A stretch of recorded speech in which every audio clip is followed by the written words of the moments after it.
Good afternoon বন্ধুগণ, কেমন আছো তোমরা? সবাই নিশ্চয়ই ভালো আছো, আমিও মোটামুটি ভালো আছি।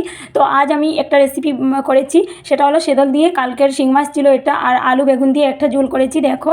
কিন্তু আমি সরি, রান্নাটা করার সময় তোমাদেরকে কীভাবে করলাম সেটা দেখাতে পারিনি, কারণ এতটাই ব্যস্ত আজ আরও বৃহস্পতিবার, তাই অনেকটা ব্যস্ত ছিলাম, তাই জন্য দেখাতে পারিনি। তো শীতলটা ওয়েস্ট বেঙ্গলের অনেক দিদিভাইরা বলো যে শীতলটা কী হয়, মানে ওরা শীতলটা চিনে না।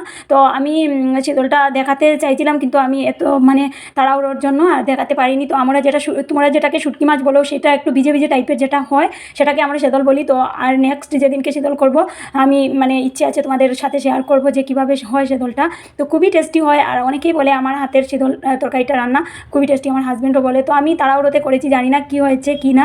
তো কার কার ভালো লাগে শীতল বলো, আর আমার এই তরকারিটার কালার দেখে বলো তো কেমন হয়েছে। আমি বেশি বড় করব না ভিডিওটা, কারণ আজকে অনেকটাই তাড়াহুড়ো আছে, আর আমি কয়েকদিন তোমাদের পাশে থাকতে পারবো না। আমি বাবার বাড়িতে চলে যাব, সেখানে গেলে নেট থাকেও না, তাই জন্য বলছি আমি আগের মতো ঘরে যখন আসবো তখন আগের মতো আবার তোমাদের পাশে যেতে পারবো। তাই জন্য 2-3 দিনের জন্য আমাকে একটু করো, সরি, মাফ করো যে আমি তোমাদের পাশে যেতে পারবো না। তাই জন্য আর আমার এই তরকারিটা কেমন হয়েছে, কেমন কালার হয়েছে, কালারে তো মনে হচ্ছে খুবই টেস্টি হবে। আমি আজ টেস্টও করিনি এখনও। তো তোমরা কালার দেখে বলো কেমন হয়েছে, আর কেউ নেগেটিভ কমেন্টস করো না প্লিজ।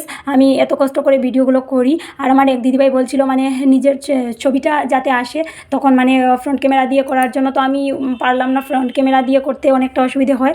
তো আজকের মতোই এখানে বিদায় নিচ্ছি, তোমরা সবাই ভালো থেকো।